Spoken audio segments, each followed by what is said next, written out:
se erdhët në sezonin e dytë të Kosova Job Podcast, në cilën do t'ju sjellim edhe shumë rrëfime, biseda të këndshme ku do të mësojmë për histori suksesi, por jo dhe vetëm edhe për dështimet, sepse janë pikërisht ato pika që i lidhin suksesin. Muaj të fundit nuk ka logo që kemi parë më së shpeshti se ajo mes së Bardhës dhe të Kaltërës, dhe janë 4 shkronja Wolt që i shohim tashmë çdo kund në qytet, nëpër kafenet, ka ndryshuar edhe mënyrën se si ne ushqehemi, si porosisim e si shërbehemi me ushqim. Andaj e kemi përzgjedhur edhe si mik të podcastit sot Arlen Qinoamin, që është udhëheqës menaxher i shitjeve në Kosovë dhe Shqipëri. Mirë se erdhën në podcastin tonë. Përshëndetje Gili, shumë faleminderit për ftesën. Jam shumë i lumtur që jam sot këtu me ju, sidomos pas eksperiencës që patëm tek eventi i Kosova Jobsit. Më vjen mirë që jemi këtu, më vjen mirë që Wolti ka ardhur në Kosovë, edhe më në fund po japim njerëzve dhe bizneseve diçka që ata duan, e pëlqejnë edhe e përdorin vazhdimisht. Pra na kemi pa Woltin çdo kënd gjatë këtyre kohëve me që është zhvilluar dhe shtrime një ritëm shumë shpejt edhe në Kosovë, dikun janë vetëm 8 muaj në pyetje, po ç'është është për juve kjo koha mes Prishtinës të Tiranës, dinamika mes dy vendeve të punës? Me thënë drejtën, fjala dinamike është e duhura. Çdo ditë është tepër dinamike, çdo ditë është intensive, njerë mes Tiranës, njerë me Prishtinës, por kjo është ajo që bën dhe punën time të bukur, edhe pse është kthyer në një pasion për mua. Ajo që më pëlqen është që çdo ditë si në Tiranë, si në Prishtinë ka një sfidë tjetër, ka diçka që ne mund ta bëjmë më mirë, ose ka një fitore të vogël që ne e arrim. Do thoja që eksperienca në Prishtinë ka qenë goxha e mirë. Unë jam i sinqert, edhe përpara se të vija me Woltin nuk kisha ardhur ndonjëherë tjetër në Prishtinë, pra Wolti më solli në Kosovë. Edhe me thënë drejtën e kam parë që çdo gjë këtu është në zhvillim e sipër, ka shumë rini, kjo më pëlqen. Kjo e ka bërë faktikisht që edhe Wolti të ketë një qasje shumë të mirë, edhe të pritet shumë mirë tek njerëzit, sepse është rinia ajo që e përqafon gjatë gjithë kohës teknologjinë, që e promovon dhe e përdor më shumë nga të tjerat, domethënë. Kjo është një ndryshim shumë i madh, mendoj që edhe me vendet e tjera që në Prishtinë ka shumë rini. Kjo pjesë më pëlqen shumë. Pra flasim vazhdimisht për Woltin, për si ne lidhemi me Woltin edhe çka na sjell, po si është për juve si një vend pune, është një kompani, nëse nuk ka bëj amerikano-finlandeze, cila është kultura e punës që e sjell kjo kompani? Mendoj për ne që jemi punonjës të Woltit, ajo që e bën dalloj është kultura e punës.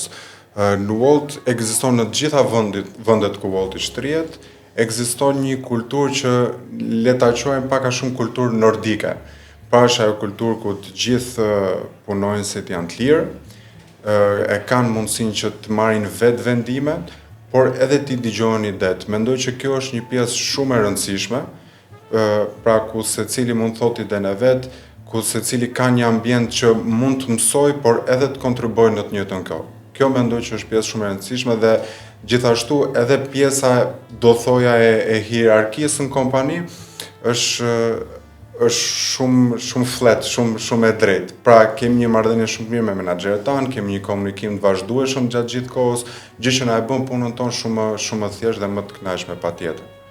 Për gjithë ata që i shohin gjithë këta edhe motociklistët, ata që na sjellin porosin, sa punojnë si ka tërësisht Wolti në Kosovë sa në Shqipëri? Do thoja që bashkë me pjesën e korrierëve mund të jenë 300 punonjës, ndërsa në Shqipëri, duke qenë që ka më tepër kohë që Wolti është në treg, do thoya që është më e madhe diku tek 600 punonjës. Pra është një kompani goxha e madhe. Ndoshta disa e shohin si numër 300, 600, po unë nga ana tjetër e shoh faktikisht si një investim për vendin. Sepse po ta llogarisësh, për në Kosovë janë 300 vende pune të hapura. Në Shqipëri, në Tiranë janë 600, në Durrës dhe në Vlorë gjithashtu.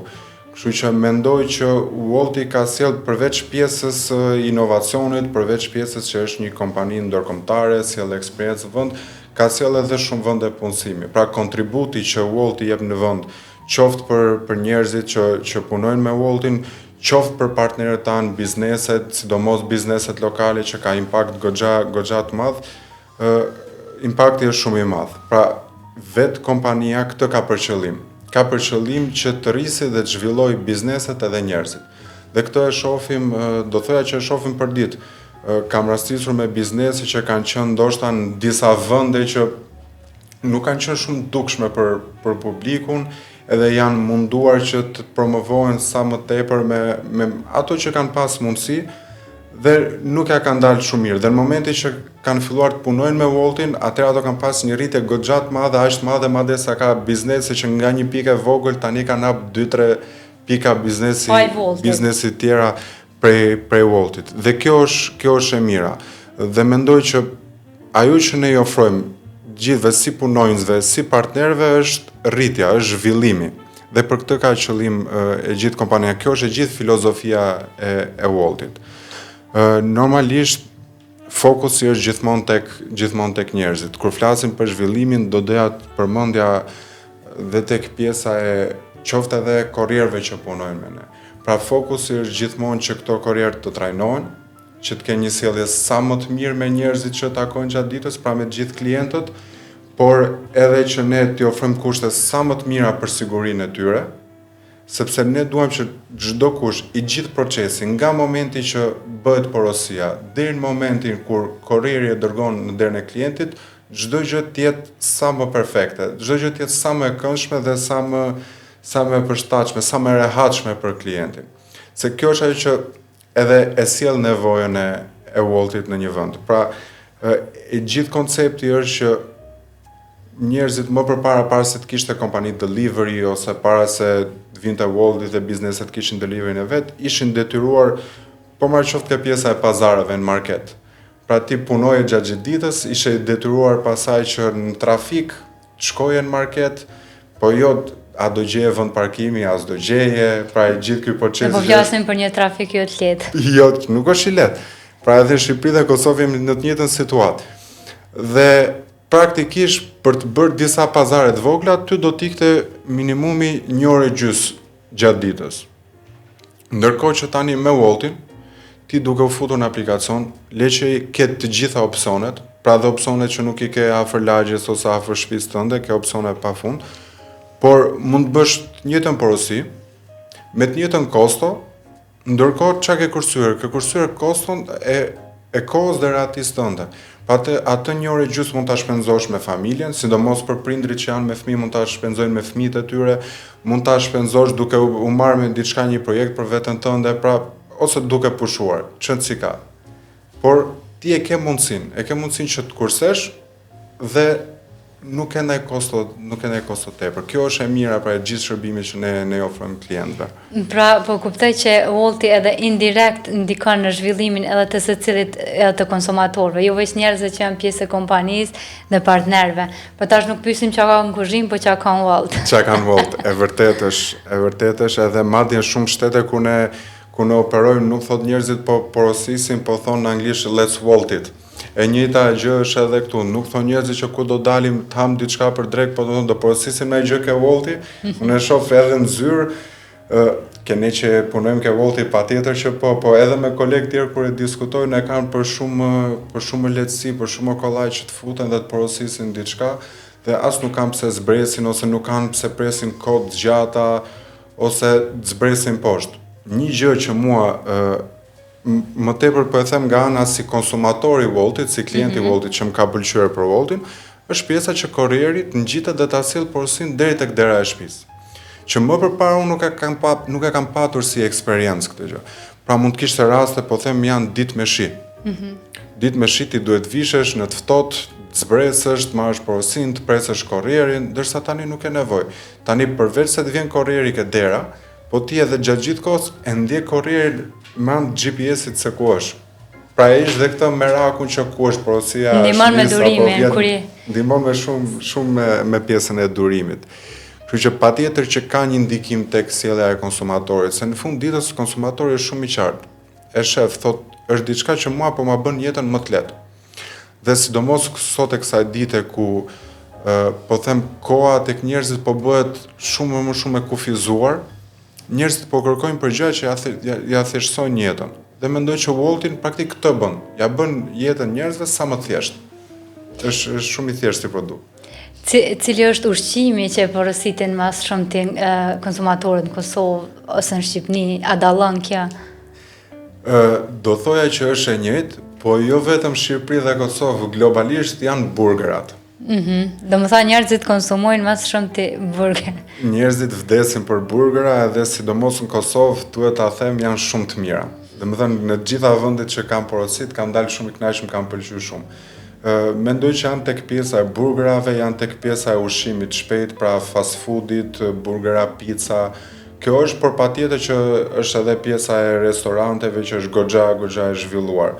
Pjesa e ushqimeve të shtëpisë, po themi, gjellrave. E gjellrave, sepse normalisht jo çdo ditë do hash fast food, ka nevojë një jota edhe diçka prej shtëpisë. Kështu që varion, por pjesa e burgerave, pizzave do thosha që është pjesa që është më e preferuar prej klientëve. E sidomos prej rinisë Gili, që është pjesa më e madhe e konsumatorëve tonë. Sa është koha e mesatare e matjes nëse keni bë që mrin një kurrier, një delivery deri te konsumatori, edhe sa është e vështirë kjo me menaxhu edhe aspekti logjistik edhe patjetër. Ne patjetër që kemi bërë një analizë, po edhe para se ta venim praktik këtë analizë, ne kemi një standard. Pra kemi një standard që ushqimi nga momenti që klienti e porosit, deri në momentin që e kanë banesë, pra tek dera e shtëpisë, nuk duhet ta kaloj 30 minutë. Pra është brenda 30 minutave. Dhe faktikisht këtë ne kemi kthyer në realitet dhe në shumë raste koha është shumë më e shpejtë. Që ta kuptojmë, Wolti në vetvete nuk është thjesht një post që po dërgon një ushqim. Wolti është një kompani teknologjike. Pra zemra jon, thelbi jon është teknologjia, është një teknologji që ka eksperiencën e 35 shteteve tani, ka një eksperiencë 10 vjeçare, pra ka 10 vjet që zhvillohet dhe investohet, dhe e gjithë kjo që bën është që e perfeksionon sa më tepër pjesën operacionale. Pjesa më kryesore është algoritmi. Pra ajo që vetë aplikacioni bën, është që e dikton dhe bën një parashikim të dërgesës porosisë. Pra, shef ku është klienti që ka porositur, dhe shef motoristin më të afërt, korrierin më të afërt, dhe ja dërgon korrierit, atij korrieri që është më afër klientit. Dhe praktikisht bën po të njëjtën gjë me çdo porosi që bëhet. Pra shef ku do të dërgoj ky korrier porosin, i dërgon porosin tjetër. Pra pjesa e algoritmit, pjesa e teknologjisë, unë mendoj që është investimi patjetër që është investimi jonë më i madh, edhe është ajo që na bën që të jemi një hap më përpara. Është ajo që sjell ndryshimin. Unë mendoj që reklama më e mirë e Woltit tashmë janë karrierët. Folëm pak çfarë ofron Wolti si kompani, po çka kërkoni ju nga punonjësit? Patjetër, gjëja e parë që kërkojmë ne nga punonjësit, sidomos kur vjen po flas pjesa tek korrierëve, është që ato t'jenë patjetër që t'jenë sa më të sjellshëm me klientët, që ta bëjmë punën e vet mirë, pra ta dërgojmë porosin në mënyrë sa më të mirë, në disa raste t'jenë durueshëm me klientët, të ecin sa më mirë në rrugë dhe ta paraqesin veten e tyre dhe kompaninë në formën sa më të mirë. Dhe kjo është diçka që ne sigurohemi që ta bëjmë. Një nga gjërat është që çdo korrier që bëhet pjesë e Woltit ka një trajnim, pra ka një fazë që vetëm merret me trajnimet, që nga mënyra e komunikimit, që nga pjesa e aplikacionit, sepse Wolti funksionon në 3 aplikacione ndryshme. Është aplikacioni për klientin, është aplikacioni që përdorin partnerët tanë, po dhe korrierët kanë aplikacionin e tyre. Pra janë 3 aplikacione në total si produkte. Dhe mendoj që kjo pjesa e trajnimit, ose pjesa që ne investojmë tek sjellja e korrierit, tek mënyra se si ai duhet ta dërgojë porosin, mendoj që ka dhënë efekt, sepse janë njerëzit të parët ata që kemi patur dhe komente që shumë i sjellshëm, e solli deri te dera shtëpisë, më ndihmoi, kemi pas raste, po them më tepër që po të marr dhe shembuj që kemi pas, ka qenë klienti, ka qenë shtatzan, dhe ka ndodhur që në atë moment ka qenë për të lindur, po them, dhe Korrieria ka dërguar në martenitet porosin. Pra ka dhe nga këto raste deri aty shkon, domethënë përkushtimi i punonjësve tanë. Dhe deri tani dua të them që jemi goxha të lumtur, pavarësisht se ne jemi gjatë gjithë kohës në zhvillim. Pra mundohemi që të përmirësohemi sa më tepër, duke marrë feedbackun e klientëve tanë, normalisht feedbackun e partnerëve, po edhe feedbackun e vetë punonjësve që është goxha i rëndësishëm dhe këtë e përdorim që ne të zhvillohemi në mënyrën më të mirë të mundshme. Pra po, cilat janë ato specifika, do doja di, a keni vretur dallime nërmjet Kosovës dhe Shqipërisë, sidomos tregut punës, qasjes, punonjësve, a ka këtu dallime, a ka diçka më ndryshe që mund të mësojmë prej njëri tjetrit? Do thoja që si kultura patjetër që është shumë e ngjashme. Pra nuk ka një dallim. Ndoshta do përmendja pak më tepër këtë pjesën që do thoja Shqipërinë ndoshta pak tregu është pak më i mësuar me industrinë tonë. Ndërsa për Kosovën ka qenë diçka e re, por ajo që kam parë në Kosovë është të gjithë punonjësit që ne kemi patur dhe kanë qenë gjithmonë shumë tetur për të zhvilluar dhe për të mësuar, por edhe vetë qasja atyre, pra Kosova është gjithkohës në kërkim të inovacionet.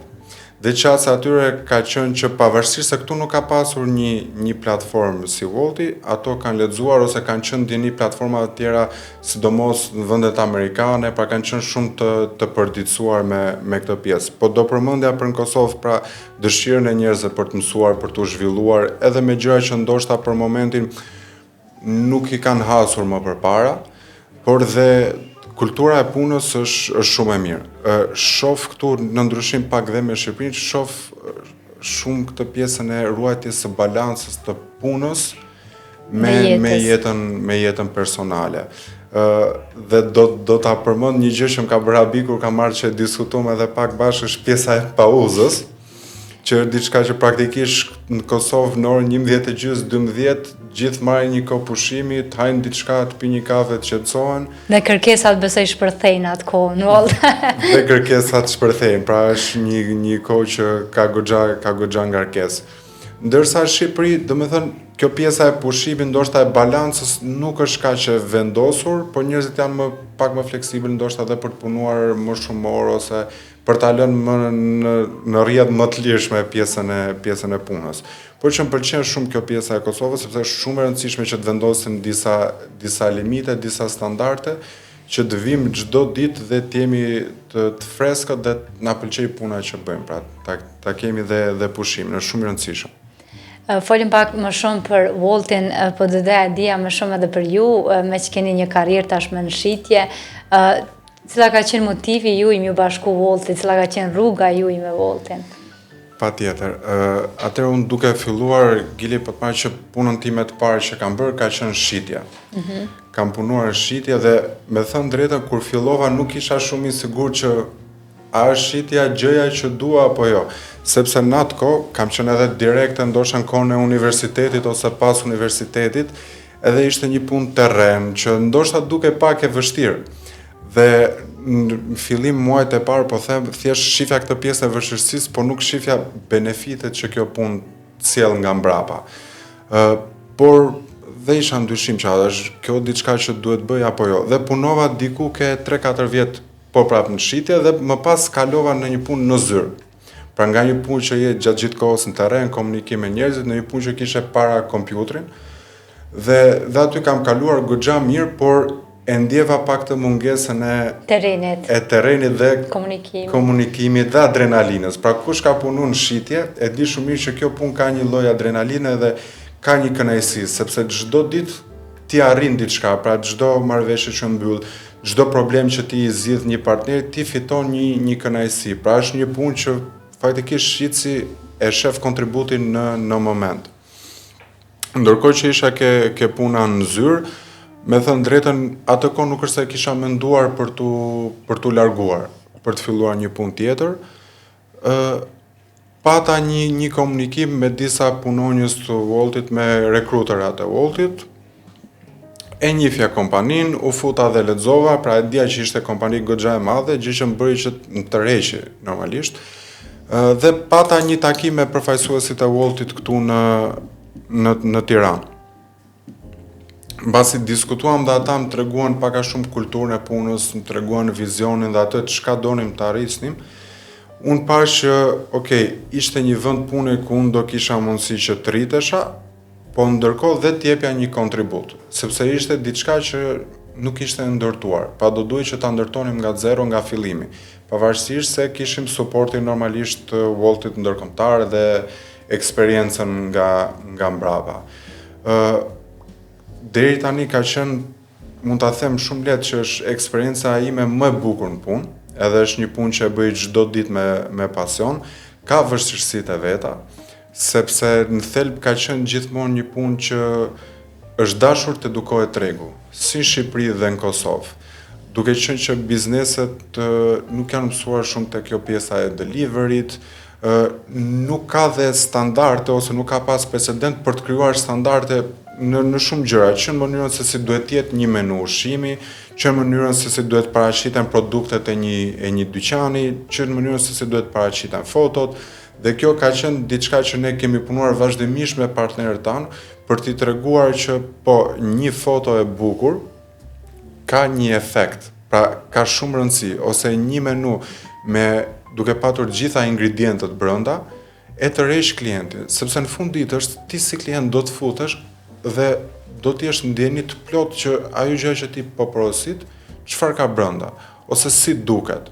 Dhe aty ti je shumë i aftë që ta dallosh nëse të pëlqen ose jo, nëse jo, pastaj ti vazhdon tek një opsion tjetër, ama duhet ta kesh mundësinë që ti ta dallosh dhe ta zgjedhësh çfarë do ash, sepse ti po paguan, pra është e drejta jote.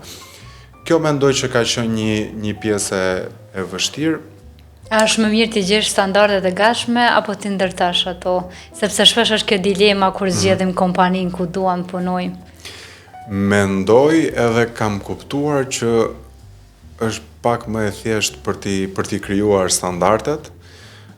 Do thosha edhe, ndoshta mund të ketë bëjt pak edhe me pjesën kulturore ku ne, nëse jemi mësuar me diçka, flas si shqiptar kudo që jemi, e kemi pak të vështirë që dalim nga ajo.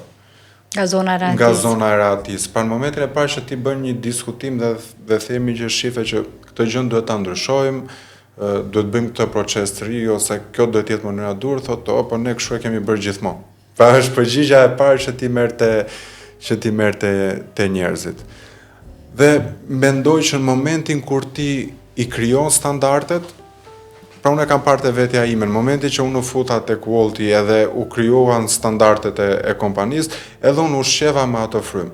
Pra dhe unë mendjen time tani kam atë frymën se si duhet të jetë një kompani, se si duhet të komunikoj me klientët, se si duhet të komunikoj me ekipin dhe vazhdoj në atë frymë. Pra e ndjek frymën, ndërsa mendoj që do ishte pak më vështirë për t'i ndryshuar standardet, po dhe këtë gjë e kemi bërë, domethënë.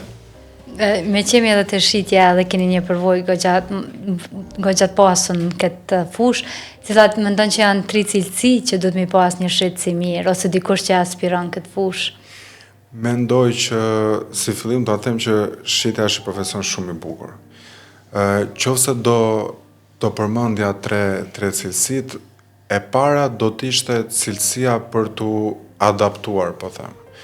Normalisht, në momentin që je shitje, je çdo ditë takon një person të ri që ka një situatë ndryshme. Pra jo çdo takim, jo çdo mbledhje është e njëjtë. Dhe mendoj aftësia e shitësit për t'u përshtatur me klientin është shumë e rëndësishme.